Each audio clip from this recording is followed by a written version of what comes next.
You've probably seen the ads for this game and felt tempted to click on them. The choices the ads present you with are often raunchy, strange, or embarrassing, a bit like a soap opera.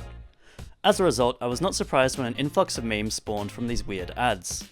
They kind of make you wonder what on earth is going on, and that is how they draw people in to play the game. So, a little background on the game, which is called Choices Stories You Play.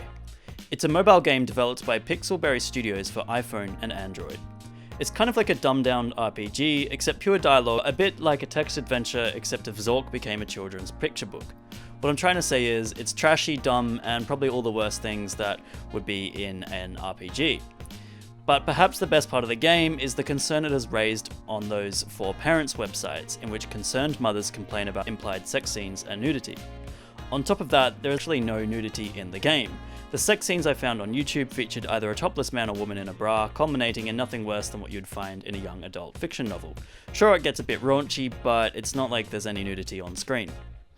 I'm not sure they understand these apps are actually marketed towards older teenagers who are A, already having sex, or B, reading books and watching movies that have sex in them.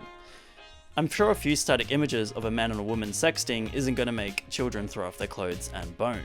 So why are memes about this so popular? Well, it's a bit like the Mafia City ad craze that came out a little while ago. The makers of Choices Stories You Play seem to have absolutely carpet bombed the ads everywhere, which means the game is burned into our psyches whether we like it or not. Ergo, meme creators can make jokes about a pretty funny experience everyone has shared with these crazy ads, and the popularity of Choices memes has skyrocketed. On top of that, it's just fun to make up new responses in place of the older, subjectively lamer ones. It's a bit like rearranging the letters on a sign for something, like George and Harold do in Captain Underpants.